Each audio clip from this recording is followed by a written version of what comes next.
ओम शांति। 26 मार्च 2021 की प्रातः मुरली बाप दादा की साकार महावाक्य है। बाबा बोले, मीठे बच्चे, सबसे बड़ी बीमारी देह अभिमान की है, इससे ही डाउनफॉल हुआ है। इसलिए अब देही अभिमानी बनो। प्रश्न है, तुम बच्चों की कर्मातीत अवस्था कब होगी? उत्तर है, जब योग बल से कर्म भोग पर विजय प्राप्त करेंगे, पूरा देही अभिमानी बनेंगे। यह देह अभिमान का ही रोग सबसे बड़ा है, इससे दुनिया पतित हुई है। देही अभिमानी बनो तो वो खुशी, वो नशा रहे, चलन भी सुधरे। गीत है, रात की राही थक मत जाना। ओम शांति। राही का अर्थ तो बच्चों ने सुना, और तो कोई समझा नहीं सकते सिवाय तुम ब्रह्मा मुख वंशावली ब्राह्मणों के। तुम जो देवी देवता थे तो मनुष्य, परंतु तुम्हारी सीरत बहुत अच्छी थी। तुम सर्वगुण संपन्न, 16 कला संपूर्ण थे। तुम विश्व के मालिक थे। हीरे जैसे से कोड़ी जैसा कैसे बने, यह कोई मनुष्य नहीं जानते हैं। तुमने भी नंबरवार पुरुषार्थ अनुसार पलटा खाया है, माना परिवर्तन हुए हैं। अभी तुम देवता बने नहीं हो, रिजुवेनेट हो रहे हो। कोई थोड़ा बदले है, कोई की 5%, कोई की 10%। सीरत बदलती जाती है। दुनिया को यह पता नहीं भारत ही हेवन था। कहते भी है क्राइस्ट से 3000 वर्ष पहले भारत में देवी देवता थे।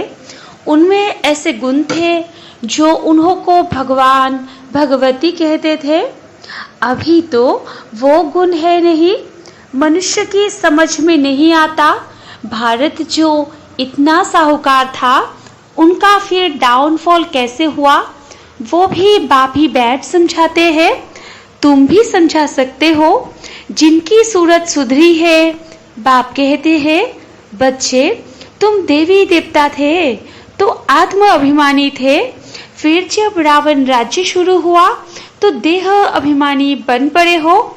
यह देह अभिमान की सबसे बड़ी बीमारी तुमको लग पड़ी है। सतयुग में तुम आत्म अभिमानी थे, बहुत सुखी थे। किसने तुमको ऐसा बनाया, यह कोई भी नहीं जानते। बाप बैठ समझाते हैं, तुम्हारा डाउनफॉल क्यों हुआ? अपने धर्म को भूल गए हो। भारत वर्त नाटे पैनी बन गया। उनका मूल कारण क्या है? देह अभिमान। यह भी ड्रामा बना हुआ है। मनुष्य यह नहीं जानते कि भारत इतना साहूकार था, फिर गरीब कैसे बना। हम आदि सनातन देवी देवता धर्म के थे, फिर हम कैसे धर्म भ्रष्ट, कर्म भ्रष्ट बने। बाप समझाते हैं, रावण राज्य होने से तुम देह अभिमानी बने तो तुम्हारा यह हाल होने लगा। सीढ़ी भी दिखाई है कैसे डाउनफॉल हुआ। वर्त नाटे पैनी का भी मुख्य कारण देह अभिमान है। यह भी बाप बैठ समझाते हैं। शास्त्रों में कल्प की आयु लाखों वर्ष लगा दी है। आजकल समझदार है क्रिश्चियन लोग, वो भी कहते हैं क्राइस्ट से 3000 वर्ष पहले पैराडाइज था। भारतवासी यह समझ नहीं सकते कि प्राचीन भारत ही था जिसको स्वर्ग, हेवन कहा जाता है। आजकल तो भारत के फुल हिस्ट्री जियोग्राफी को जानते ही नहीं हुए। थोड़े बच्चों में थोड़ा ज्ञान है तो देह अभिमान आ जाता है। समझते हैं हमारे जैसा कोई है नहीं। बाप समझाते हैं, भारत की ऐसी दुर्दशा क्यों हुई।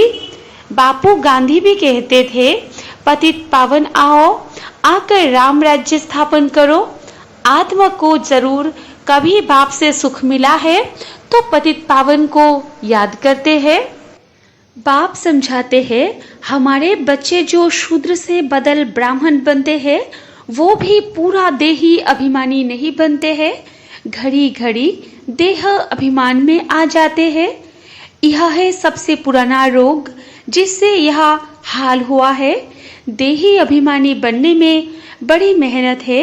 जितना देही अभिमानी बनेंगे उतना बाप को याद करेंगे, फिर अथाह खुशी रहनी चाहिए। गाया जाता है, पर्वत ही पार ब्रह्म में रहने वाले परमेश्वर की वो मिल गया, उससे 21 जन्म का वर्षा मिलता है। बाकी क्या चाहिए? तुम सिर्फ देही अभिमानी बनो, मामेकम याद करो, भल गृहस्थ व्यवहार में रहो। सारी दुनिया देह अभिमान में है। भारत जो इतना उच्च था उसका डाउनफॉल हुआ है। हिस्ट्री जियोग्राफी क्या है यह कोई बता न सके। यह बातें कोई भी शास्त्रों में नहीं है। देवताएं आत्म अभिमानी थे, जानते थे एक देह को छोड़ दूसरी लेनी है। परमात्म अभिमानी नहीं थे। तुम जितना बाप को याद करेंगे, देही अभिमानी रहेंगे, उतना बहुत मीठा बनेंगे। देह अभिमान में आने से ही लड़ना झगड़ना बंदरपना आ जाता है। यह बाप समझाते हैं, यह बाबा भी समझ रहे हैं। बच्चे देह अभिमान में आकर शिव बाबा को भूल जाते हैं। अच्छे अच्छे बच्चे देह अभिमान में रहते हैं, देही अभिमानी बनते ही नहीं है। तुम कोई को भी यह बेहद की हिस्ट्री जियोग्राफी समझा सकते हो। बरोबर सूर्यवंशी चंद्रवंशी राजधानी थी। ड्रामा का किसको भी पता नहीं है। भारत जो इतना गिरा, डाउनफॉल की जड़ है देह अभिमान। बच्चों में भी देह अभिमान आ जाता है। यह नहीं समझते कि हमको डायरेक्शन कौन देते हैं। हमेशा समझो शिव बाबा कहते हैं। शिव बाबा को याद न करने से ही देह अभिमान में आ जाते हैं। सारी दुनिया देह अभिमान बन गई है। तब बाप कहते हैं, मामेकम याद करो, अपने को आत्मा समझो। आत्मा इस देह द्वारा सुनती है, पाठ बजाती है। बाप कितना अच्छी रीति समझाते हैं। भल भाषण तो बहुत अच्छा कर लेते हैं, परंतु चलन भी तो अच्छी चाहिए ना। देह अभिमान होने कारण फेल हो जाते हैं। वो खुशी व नशा नहीं रहता है। फिर बड़े विकर्म भी उनसे होते हैं, जिस कारण बड़े दंड की भागी बन पड़ते हैं। देह अभिमानी बनने से बहुत नुकसान पाते हैं, बहुत सजा खानी पड़ती है। बाप कहते हैं, यह गॉडली वर्ल्ड गवर्नमेंट है ना, मुझ गॉड की गवर्नमेंट का राइट हैंड है धर्मराज। तुम अच्छे कर्म करते हो तो उनका फल अच्छा मिलता है, बुरे कर्म करते हो तो उनकी सजा खाते हो। सब गर्व जेल में भी सजाए खाते हैं। उस पर भी एक कहानी है। यह सब बातें इस समय की है। महिमा एक बाप की है, दूसरे कोई की महिमा है नहीं। इसलिए लिखा जाता है, त्रिमूर्ति शिव जयंती वर्त डायमंड, बाकी सब है वर्त कोड़ी। सिवाय शिव बाबा के पावन कोई बना न सके। पावन बनते हैं फिर रावण पतित बनाते हैं, जिसका कारण सब देह अभिमानी बन पड़ते हैं। अब तुम देही अभिमानी बनते हो। यह देही अभिमानी अवस्था 21 जन्म चलती है तो बलिहारी एक की गाई जाती है। भारत को स्वर्ग बनाने वाला शिव बाबा है। यह किसको पता नहीं है कि शिव बाबा कब आया। उनकी हिस्ट्री तो पहले पहले चाहिए। शिव कहा ही जाता है परम पिता परमात्मा को। तुम जानते हो देह अभिमान के कारण डाउनफॉल होता है। ऐसा हो तब तो बाप आए राइज करने। राइज और फॉल, दिन और रात, ज्ञान सूर्य प्रगटा, अज्ञान अंधेरे विनाश। सबसे जास्ती अज्ञान है यह देह अभिमान। आत्मा का तो किसको पता नहीं है। आत्मा सो परमात्मा कह देते हैं तो कितने पाप आत्मा हो गए हैं। इसलिए डाउनफॉल हुआ है। 84 जन्म लिए हैं, सीढ़ी नीचे उतरते आए हैं। यह खेल बना हुआ है। यह वर्ल्ड की हिस्ट्री जियोग्राफी तुम बच्चे जानते हो और कोई नहीं जानते। विश्व का डाउनफॉल कैसे हुआ वे तो समझते हैं कि साइंस से बहुत तरक्की हुई है। यह नहीं समझते कि दुनिया और ही पतित नर्क बन गई है। देह अभिमान बहुत है। बाप कहते हैं अभी तुमको देही अभिमानी बनना है। अच्छे अच्छे महारथी ढेर है, ज्ञान बड़ा अच्छा सुनाते हैं, परंतु देह अभिमान पूरा हटा नहीं है। देह अभिमान के कारण कोई में क्रोध का अंश, कोई में मोह का अंश, कुछ न कुछ है। सीरत सुधरनी चाहिए ना, बहुत बहुत मीठा बनना चाहिए। तब मिसाल देते हैं, शेर बकरी इकट्ठे जल पीते हैं, वहाँ कोई ऐसे दुख देने वाले जानवर भी होते नहीं। इन बातों को भी मुश्किल कोई समझते हैं। नंबरवार समझने वाले हैं। कर्म भोग निकल जाए, कर्मातीत अवस्था हो जाए, यह मुश्किल होती है।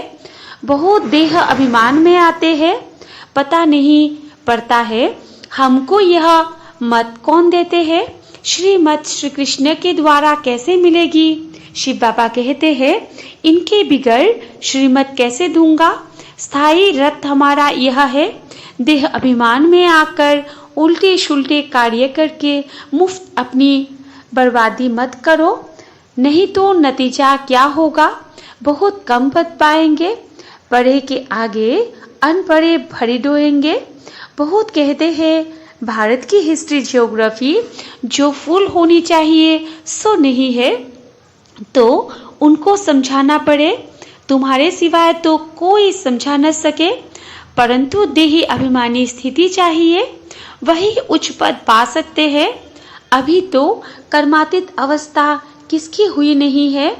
इनके माना बाबा के ऊपर तो बहुत झंझट है, कितनी फिक्रात रहती है। भल समझते हैं कि सब ड्रामा अनुसार होता है, फिर भी समझाने के लिए युक्तियाँ तो रचनी होती है ना। इसलिए बाबा कहते हैं तुम जास्ती देही अभिमानी बन सकते हो, तुम्हारे ऊपर कोई बोझा नहीं है। बाप पर तो बोझा है, हेड तो यह है ना, प्रजापिता ब्रह्मा, परंतु यह किसको पता नहीं है कि इनमें शिव बाबा बैठे हैं। तुम्हारे में भी कोई मुश्किल इस निश्चय में रहते हैं, तो यह वर्ल्ड की हिस्ट्री जियोग्राफी जाननी चाहिए ना। भारत में स्वर्ग कब था, फिर कहाँ गया, कैसे डाउनफॉल हुआ, यह किसको पता नहीं है। जब तक तुम नहीं समझाओ तब तक कोई समझ न सके। इसलिए बाबा डायरेक्शन देते हैं, लिखा पढ़ी करो। तो स्कूलों में वर्ल्ड की हिस्ट्री जियोग्राफी बतानी चाहिए। डाउनफॉल पर भाषण करना चाहिए। भारत हीरे जैसा था, वो फिर कौड़ी जैसा कैसे बना, कितने वर्ष लगे। हम समझाते हैं ऐसे पर्चे एरोप्लेन द्वारा गिरा सकते हैं। समझाने वाला बड़ा होशियार चाहिए। गवर्नमेंट चाहती है तो गवर्नमेंट का ही हॉल विज्ञान भवन जो दिल्ली में है वहाँ सबको बुलाना चाहिए। अखबार में भी डाला जाए, कार्ड भी सबको भेज दो। हम आपको सारे वर्ल्ड की हिस्ट्री जियोग्राफी आदि से अंत तक समझाते हैं। आप ही आएंगे जाएंगे, पैसे की तो बात ही नहीं है। समझो हमको कोई मिला, प्रेजेंट माना भेंट करते हैं तो हम ले नहीं सकते, सर्विस करने के लिए काम में लाएंगे, बाकी हम ले नहीं सकते। बाप कहते हैं मैं तुमसे दान लेकर क्या करूँगा जो फिर भरकर देना पड़े। मैं पक्का शर्राफ हूँ। अच्छा, मीठे मीठे सिकिला देव बच्चों प्रति माता पिता बाप दादा का याद प्यार और गुड मॉर्निंग। रूहानी बाप की रूहानी बच्चों को नमस्ते, और हम रूहानी बच्चों की रूहानी माता पिता बाप दादा को भी याद प्यार गुड मॉर्निंग और नमस्ते नमस्ते नमस्ते। धारणा के लिए मुख्य सार 1 नंबर पॉइंट है, देह अभिमान में आकर कोई भी उल्टा सुल्टा कार्य नहीं करना है। देही अभिमानी बनने का पूरा पुरुषार्थ करना है। अपनी सीरत माना चलन सुधारते रहना है। 2 नंबर पॉइंट, बहुत बहुत मीठा शीतल बनना है। अंदर में क्रोध मोह का जो भूत है उसे निकाल देना है। वरदान है, समय के श्रेष्ठ खजाने को सफल कर सदा और सर्व सफलता मूर्त भव। विस्तार है, जो बच्चे समय के खजाने को स्वयं के व सर्व के कल्याण प्रति लगाते हैं, उनके सर्व खजाने स्वतः जमा हो जाते हैं। समय के महत्व को जानकर उसे सफल करने वाले संकल्प का खजाना, खुशी का खजाना, शक्तियों का खजाना, ज्ञान का खजाना और श्वासों का खजाना, यह सब खजाने स्वतः जमा कर लेते हैं। सिर्फ अलबेलेपन को छोड़ समय के खजाने को सफल करो तो सदा और सर्व सफलता मूर्त बन जाएंगे। स्लोगन है, एकाग्रता द्वारा सागर के तले में जाकर अनुभवों के हीरे मोती प्राप्त करना ही अनुभवी मूर्त बनना है। मातेश्वरी जी के अनमोल महावाक्य है। 1 नंबर पॉइंट, तमोगुणी माया का विस्तार। सतोगुणी, रजगुणी, तमोगुणी, यह 3 शब्द कहते हैं। इसको यथार्थ समझना जरूरी है। मनुष्य समझते हैं यह तीनों गुण इकट्ठे चलते रहते हैं, परंतु विवेक क्या कहता है? क्या यह तीनों गुण इकट्ठे चले आते हैं? वह तीनों गुणों का पाठ अलग अलग योग में होता है। विवेक तो ऐसे ही कहता है कि यह तीनों गुण इकट्ठे नहीं चलते। जब सतयोग है तो सतगुण है, द्वापर है तो रजगुण है और कलयुग है तो तमगुण है। जब सतो है तो तमो रजो नहीं, जब रजो है तो फिर सतोगुण नहीं है। यह मनुष्य तो ऐसे ही समझकर बैठे हैं कि यह तीनों गुण इकट्ठे चलते आते हैं। यह बात कहना सरासर भूल है। वो समझते हैं जब मनुष्य सच बोलते हैं, पाप कर्म नहीं करते हैं तो वो सतगुणी होते हैं, परंतु विवेक कहता है जब हम कहते हैं सतोगुण तो इस सतगुण का मतलब है संपूर्ण सुख। गोया सारी सृष्टि सतगुणी है। बाकी ऐसे नहीं कहेंगे कि जो सच बोलता है वो सतगुणी है और जो झूठ बोलता है वो कलियुगी तमगुणी है। ऐसे ही दुनिया चलती आती है। अब जब हम सतयोग कहते हैं तो इसका मतलब है सारी सृष्टि पर सतगुण सतो प्रधान चाहिए। हाँ, कोई समय ऐसा सतयोग था जहाँ सारा संसार सतगुणी था। अब वो सतयोग नहीं है, अभी तो है कलियोगी दुनिया। गोया सारी सृष्टि पर तमो प्रधानता का राज्य है। इस तमोगुणी समय पर फिर सतगुण कहाँ से आया? अब है घोर अंधियारा जिसको ब्रह्मा की रात कहते हैं। ब्रह्मा का दिन है सतयोग और ब्रह्मा की रात है कलियोग, तो हम दोनों को मिला नहीं सकते। 2 नंबर पॉइंट, कलियोगी असार संसार से सतगुणी सतयोगी सार वाली दुनिया में ले चलना एक परमात्मा का ही काम है। इस कलियोगी संसार को असार संसार क्यों कहते हैं? क्योंकि इस दुनिया में कोई सार नहीं है। माना कोई भी वस्तु में वो ताकत नहीं रही, अर्थात सुख शांति पवित्रता नहीं है जो इस सृष्टि पर कोई समय सुख शांति पवित्रता थी। अब वो ताकत नहीं है क्योंकि इस सृष्टि में 5 भूतों की प्रवेशता है। इसलिए ही इस सृष्टि को भय का सागर अथवा कर्म बंधन का सागर कहते हैं। इसलिए ही मनुष्य दुखी हो परमात्मा को पुकार रहे हैं। परमात्मा हमको भव सागर से पार करो। इससे सिद्ध है कि जरूर कोई अभय अर्थात निर्भयता का भी संसार है जिसमें चलना चाहते हैं। इसलिए इस संसार को पाप का सागर कहते हैं, जिससे पार कर पुण्य आत्मा वाली दुनिया में चलना चाहते हैं। तो दुनियाएं 2 है, एक सतयोगी सार वाली दुनिया, दूसरी है कलियोगी असार की दुनिया। दोनों दुनियाएं इस सृष्टि पर होती है। अभी परमात्मा वो सार वाली दुनिया स्थापन कर रही है। अच्छा, ओम शांति।